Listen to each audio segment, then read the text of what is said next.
Laplace transform में जैसे S को जे ओमेगा से रिप्लेस करते हैं, इसे कहते हैं हम फोरियर ट्रांसफॉर्म। और एस को रो प्लस जे ओमेगा से रिप्लेस करते हैं, इसे कहते हैं हम लाप्लास ट्रांसफॉर्म। तो फोरियर ट्रांसफॉर्म के अंदर ये पूरे एस प्लेन के अंदर रिप्रेजेंट होता है।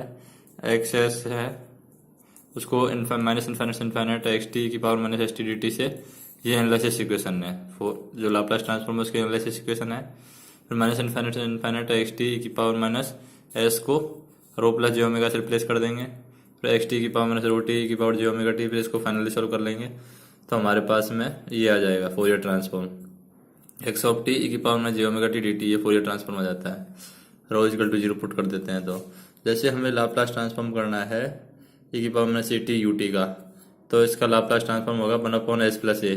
तो यहाँ पर रियल ऑफ एस ए है वो माइनस ए से ग्रेटर देन होगा, तो ये real of s R O C होगी माइनस ए से ग्रेटर देन होगी। तो माइनस ए से ग्रेटर देन होगी आर ओ सी, तो R O C minus a से ग्रेटर देन हो जाएगी यहाँ पर। फिर जैसे यहाँ पर ये लाप्लास ट्रांसफॉर्म याद करना है, इसका लाप्लास ट्रांसफॉर्म ई की power minus A T u of minus t, तो इसका लाप्लास ट्रांसफॉर्म हो जाएगा माइनस यू टी दे रखा है, तो ये माइनस ए से ग्रेटर देन होनी चाहिए, रो की value one upon s plus होगा, तो ये माइनस ए से लेस देन होनी चाहिए। यहाँ पर माइनस ए से लेस देन के लिए ये हो जाएगी one upon s plus a की power minus A T u of minus t दे रखा है, इसकी वजह से ये लेस देन होगी आर ओ सी। फिर ये लेस देन है वो R O C less than होगी। अगर हम देखते हैं कि ट्रांसफर फंक्शन होता है वो बाई एफ एस बटे एक्स ऑफ एस होता है। ट्रांसफर फंक्शन है एच ऑफ टी का इम्पल्स फंक्शन होता है। By of T x T convolve with H T हो जाता है। By of S H S multiply with x s हो जाता है। तो ये टाइम डोमेन के अंदर कन्वॉल्व करते हैं और ये फ्रीक्वेंसी डोमेन के अंदर मल्टीप्लाई करते हैं। पोल्स है, अगर एक्सेस दे रखा है तो इन्फाइनाइट पर होगा, जीरोज हैं वो एक्सेस पर जीरो पे होगी। Properties of R O C does not contain any poles if x of t finite duration right sided। ROC है entire explain except s equal to 0। xt है वो finite duration right sided कहलाएगा। ROC है वो entire explain except s equal to infinite। फिर xt अगर infinite दे रखी है right sided सिग्नल होगा तो t लेस देन जीरो के लिए होगा, जीरो से इन्फाइनाइट के बीच में t की वैल्यू होगी। ROC है right of the rightmost pole, ROC है वो right to the rightmost pole होती है। अगर एक्स टी है इनफाइनाइट ड्यूरेशन, अगर एक्स टी इनफाइनाइट ड्यूरेशन के अंदर रखा है तो आर ओ सी होगी वो left to the leftmost pole होगी, तो R O C left to the leftmost pole होगी। जब बहुत साइडेड दे रखे हैं सिग्नल तो आर ओ सी है वो स्ट्रिप बिटवीन टू पोल्स के बीच में स्ट्रिप करेगी, यानी कि power minus A T U T minus e की power minus A T u of minus t. तो इस तरीके से आर ओ सी है वो एंटर करेगी। फिर नेक्स्ट देखते हैं हम इफ मल्टीपल सेल एडिशन और सब्ट्रैक्शन। अगर मल्टीपल सॉल्यूशन देखना है हमें तो किस तरीके से सॉल्व करेंगे हम। मल्टीपल सॉल्यूशन के अंदर हम ये एक्स टी है x1 टी x2 टी दो सिग्नल दे रखे हैं, तो आर ओ सी है नो, इनके अंदर कोई कॉमन रीजन नहीं दे रखा है, तो ये आर ओ सी हो जाएगी, इसकी लेस देन हो जाएगी, इसकी ग्रेटर देन होगी, तो आर ओ सी है वो एग्जिस्ट नहीं करेगी। Laplace transform exit, bilateral Laplace transform, यहाँ पर लाप्लास ट्रांसफॉर्म एग्जिट नहीं करेगा क्योंकि जियोमेट्रिक से इसको कट नहीं करे, तो ये लाप्लास ट्रांसफॉर्म में एग्जिस्ट नहीं करेगा। अब बायलेटरल लाप्लास ट्रांसफॉर्म में एक्सेस हो जाएगा माइनस इन्फाइनाइट से इन्फाइनाइट एक्स ऑफ टी की power minus T D T. तो आर ओ सी क्या है, राइट साइडेड हो सकती है, लेफ्ट साइडेड हो सकती है, बोथ साइडेड हो सकती है। यूनिलैटरल लाप्लास ट्रांसफॉर्म के अंदर क्या होता है, यूनिलैटरल लाप्लास ट्रांसफॉर्म के अंदर आर ओ सी है ओनली राइट साइडेड हो सकती है। जैसे कुछ सिग्नल के आर ओ सी है वो दिखाई गई है। जैसे एग्जाम्पल के लिए ये देखते हैं, इक्वेशन एक्स ऑफ टी की power minus T u of t है, राइट साइडेड सिग्नल होगा ई की power minus u of t, e की power minus two u T है, इसको सोल्व करते हैं finally one upon s plus two आता है, तो राइट साइड सिग्नल होगा। सम कॉमन ट्रांसफॉर्म, जैसे डेल टी का वन होता है आर ओ सी है इंटायर एक्सप्लेन होगी, यू टी का वन अपॉन एस होता है आर ओ सी है entire s plane except s equal to zero. T U T का लाप्लास ट्रांसफॉर्म होगा one by s square, R O C है वो ग्रेटर देन जीरो होगी। टी की power n u of t का Laplace transform होगा factorial n upon s की power n plus one, R O C है वो जीरो से ज्यादा होगी। टी की पावर एन की power minus a t u T है वो इसकी लाप्लास ट्रांसफॉर्म होगा एन का फैक्टोरियल बटे एस प्लस ए की power n plus one, R O C है वो माइनस ए से ज्यादा होगी। अगर ई की पावर माइनस एटी दे रखा है तो R O C minus a से ज्यादा होगी। अगर माइनस टी की power n u of minus t दे रखा है यहाँ पर टी की power n u of t है, यहाँ पर माइनस है, तो इसकी आर ओ सी है वो जीरो से लेस देन होगी। यहाँ पर R O C greater than zero है, यहाँ पर R O C less than zero हो जाएगी। U T cos omega naught T दे रखा है, तो बना S upon S square plus omega square, R O C है वो जीरो से ज़्यादा होगी। Sine A T U T दे रखा है, तो A upon S square plus A square, A upon S square plus A square, तो आर ओ सी है वो जीरो से ज़्यादा होगी। Properties of Laplace transform, Laplace transform की प्रॉपर्टी है जैसे लीनियरली प्रॉपर्टी है। लीनियरिटी प्रॉपर्टी क्या करता है, क्या प्रोसेस है, एक्स वन टी है वो X one S, X two T है वो एक्स टू एस हो जाएगा। Then A one X one T A two X two T हो जाएगा A one X one S plus A two X two S. तो R O C है common for both, तो दोनों का common है वो आर ओ सी आ जाएगा। अब देखते हैं टाइम स्केलिंग।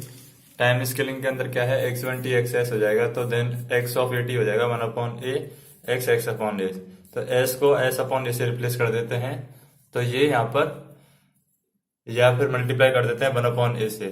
एस को वन एस अपॉन ए से रिप्लेस कर दिया और मल्टीप्लाई कर दिया वन अपॉन ए से, तो ये हो जाता है time scaling property. Time shifting property के अंदर क्या आता है, एक्स टी एक्स एस हो जाएगा, तो then x of T minus t naught क्या हो जाएगा, एक्स ऑफ एस ई की power minus t naught x हो जाएगा। X of t plus t naught क्या हो जाता है, एक्स ऑफ एस ई की पावर टी नॉट, यानी यहाँ पर प्लस है तो यहाँ पर भी प्लस आ जाएगा, यहाँ पर माइनस है तो यहाँ पर भी माइनस आ जाएगा। Shifting in H domain, H domain के अंदर शिफ्टिंग किस तरीके से करते हैं, एक्स टी का एस एक्स हो रहा है, तो इसका एक्स माइनस एक्स नॉट का क्या होगा, तो यहाँ पर माइनस है तो यहाँ पर प्लस हो जाएगा, ई की power H naught T x T. Differentiation time domain, differentiation कैसे, D upon D T x T है, इसका एक्स एक्स एक्स हो जाएगा, डी अपॉन डी टी की पावर एन है एक्स टी हो जाएगा, इसकी पावर अगर डिफरेंशिएशन करते हैं तो एक्स की power n x s minus x की पावर एन, ये जीरो हो जाएगा, तो एक्स की पावर एन माइनस टू, इस तरीके से ये सोल्व कर लेंगे। फिर देखते हैं लाप्लास ट्रांसफॉर्म और unit ramp function. Starting at T equal to A पर स्टार्ट हो रहा है, टी इक्वल टू ए पर स्टार्ट हो रहा है और लाप्लास ट्रांसफॉर्म निकालना है यूनिट रैंप फंक्शन का, तो किस तरीके से निकालते हैं, बाई हो जाएगा T of minus A U of T minus A, तो बाई ए से हो जाएगा टी यू टी का लाप्लास ट्रांसफॉर्म किस तरीके से निकालते हैं, ई की पावर माइनस ए एस बटे एस स्क्वायर, ये हो जाएगा। If Laplace transform of two कोष्टक में एस प्लस वन बटे X square plus two S plus five, then F of zero plus and F of infinite are, तो f of zero plus निकालना है तो S equal to infinite put कर देंगे initial value theorem के अंदर, तो एस एफ एस हो जाएगा, एस एफ एस क्या हो जाता है two S square plus two s, इसको हम मल्टीप्लाई कर देते हैं एस एफ एस से, तो two S square plus two S हो जाएगा और नीचे हो जाता है s square plus two S plus s, तो इसमें से हम एस स्क्वायर वाले लेते हैं तो टू प्लस एस, और यहाँ पर भी एस स्क्वायर वाले लेते हैं तो इसको फाइनल सॉल्व करते हैं S equal to infinite put करके, तो ये वैल्यू आ जाती है two answer.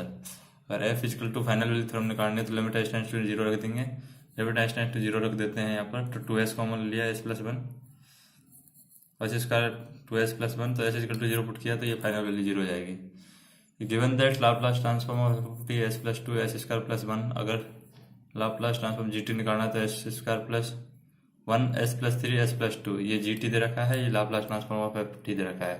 Then H of T क्या होगा, एच ऑफ टी के अंदर क्या करते हैं, एक को सेम रख देते हैं, दूसरे को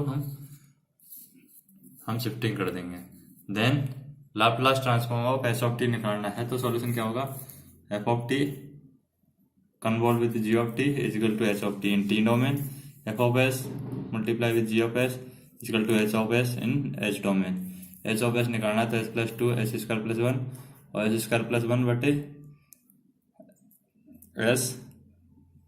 एस प्लस थ्री और एस प्लस टू हो जाएगा, तो एच ऑफ एस ये वैल्यू आ जाएगी, एच टी है वो ये आ जाएगा हमारे पास। The inverse Laplace transform of function H plus five बटे H plus one H plus three is, तो इसको सॉल्यूशन निकल जाएगा हमारे पास में इस फार्मूले से, की power minus A T U T one upon H plus A, mostly use in inverse Laplace transform. Inverse Laplace transform इसका मैनुअली यूज करते हैं, तो ए और बी की वैल्यू कैलकुलेट कर लेंगे, ए और बी की वैल्यू कैलकुलेट करके हम इसको सॉल्व करते हैं तो Laplace transform inverse Laplace transform आ जाता है टू की पावर टू ई की power minus T U T minus three की power minus T U T. अब सैम्पलिंग में देखते हैं, सैम्पलिंग के अंदर कंटिन्यूस टाइम सिग्नल है, इसकी सैम्पलिंग करते हैं तो एक्स टी का x n T x t discrete time signal के अंदर हो जाता है। न्यूक्विस्ट सैम्पलिंग थ्योरम क्या होती है, Nyquist sampling theorem it states that its sampling frequency is greater than the twice of the maximum frequency in the signal is recovered from its samples, तो omega s है 2 omega M से greater than होगी। For this condition signal spectrum should be concentrated around by axis, अब वह band pass sampling theorem. Band pass sampling theorem किस तरीके से solve करते हैं? If the signal spectrum is band pass which means it is minimum and maximum frequency. F L lower frequency हो जाती है, एफ यू अपर फ्रीक्वेंसी हो जाती है। तो के की वैल्यू क्या हो जाएगी? एफ यू बटे f u minus f l, where dot indicate greatest integer function. तो ओमेगा एस है 2 एफ यू बटे के से रिप्रेजेंट करेंगे। एक्स पी टी हो जाएगा X T into P T, P T हो जाएगा minus infinite infinite del T minus N T, T है sampling interval, X P T हो जाएगा सैम्पलिंग सैम्पल्ड सिग्नल हो जाएगा, एक्स टी है continuous time signal, X P T हो जाएगा minus infinite infinite x T del T minus N T, X P W हो जाएगा यहाँ पर 1/2 pi X omega convolve with P omega, P W है पावर हो जाएगा। तो इन दोनों को सॉल्व करने 2 पाई/टी minus infinite del omega minus K omega S. तो एक्स पी ओमेगा हो जाएगा 1/t infinite infinite X omega minus K omega S आ जाता है 2 पाई/t। This spectrum sampled signal is just repetition of actual spectrum as integral multiple of omega S. If omega S less than 2 omega adjacent samples of spectrum overlap called aliasing. अगर less than 2 omega में हो तो adjacent samples है of spectrum overlap और इसके कहते हैं aliasing. अब लाप्लास ट्रांसफॉर्म देखते हैं। तो Laplace transform is more general than Fourier transform but also only be computed in region of convergence. It can not be computed. ROC है वो इस तरीके से डिफाइन की जाएगी इसकी। Laplace transform become Fourier transform for rho equal to 0 it lies in ROC. Analysis equation है Laplace transform की हो जाएगी बायलेटरल लाप्लास ट्रांसफॉर्म की x of s minus infinite s of t की power minus T T. Unilateral Laplace transform की ये equation हो जाएगी 0 से इनफाइनाइट एस टी की power minus S T D T. Synthesis equation हो जाएगी Fourier transform 1/2 pi J rho minus J naught infinite rho plus J infinite X S की power minus S T D T. Properties of ROC, ये ROC की property है। ROC consist of collection of lines parallel to omega six in H domain S plane such that minus infinite X T की power minus electricity. If X is rational then ROC does not contain any poles. If X T is finite duration absolutely integrable then ROC is entire X plane. If X T right sided signal it is 0 before some time and R real of X rho है वो equal to rho naught is the ROC, then all value of rho for which RES greater than rho naught are also in ROC. If xt is left sided it is also 0 after some time and RE है वो less equal to rho naught होगा ROC, then all value of S for which ROC या real of S है वो rho naught से less than होगा also in ROC. If xt is two sided signal it lies in real of S rho naught equal to rho naught in ROC.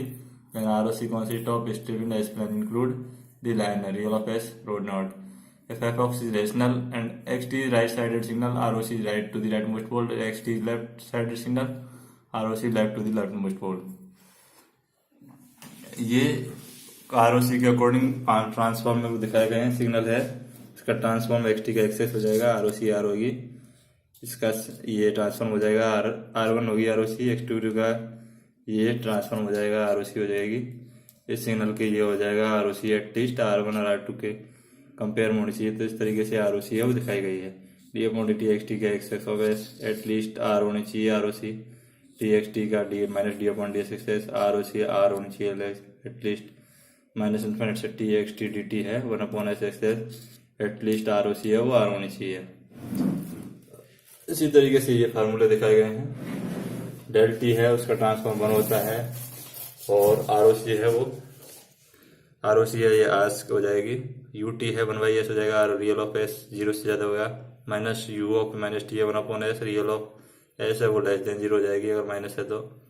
T की power n-1/n-1 का factorial U T है 1/x की power n real of S 0 से ज़्यादा होगा। अगर यहाँ पर माइनस है तो रियल ऑफ एस 0 से कम हो जाएगा। टी की पावर माइनस यू टी तो ये real of s minus a से ज़्यादा हो जाएगा। अगर माइनस यहाँ पर है तो ये ए से कम हो जाएगी। इसी तरीके से ये सारे फार्मूले हैं। Cos omega naught T U T है S upon S square plus omega naught square real of S 0 से ज़्यादा होगा। Sine omega naught T U T है ओमेगा नॉट बटे S square plus omega naught square real of S है वो 0 से ज़्यादा होगा। ए की पावर माइनस ए T cos omega naught T U T है तो एस प्लस ए बटे s plus a whole square plus omega naught square real of S है वो माइनस ए से ज़्यादा होगा। e की power minus t sine omega naught T U T है, वो ओमेगा नॉट बटे एस प्लस ए का whole square plus omega naught square है, और रियल ऑफ एस से ज़्यादा होगा, रियल ऑफ एस है माइनस से ज़्यादा होगा। इनिशियल और फाइनल वैल्यू थ्योरम देखें तो इनिशियल और फाइनल वैल्यू थ्योरम के लिए इनिशियल वैल्यू के लिए हो जाएगा x of zero plus limit S tends to infinite x of s initial value, x of infinite limit S tends to zero x of s final value. First stability should be ensured else final value does not exist. Stability है वो ensured होनी चाहिए, तभी हम final value है theorem में apply करते हैं। Analysis of LTI system using Laplace transform, stability है, stability minus infinite H of T D T है, वो शुड भी इंटीग्रल होनी चाहिए इनफाइनाइट से लेस देन। ROC शुड भी include rho equal to zero. Causability के लिए कंडीशन हो जाएगी H of T zero T less than zero, right side से signal ROC should be right sided, ROC should include right half plane but converse is not true. तो इस तरीके से फार्मूले हैं।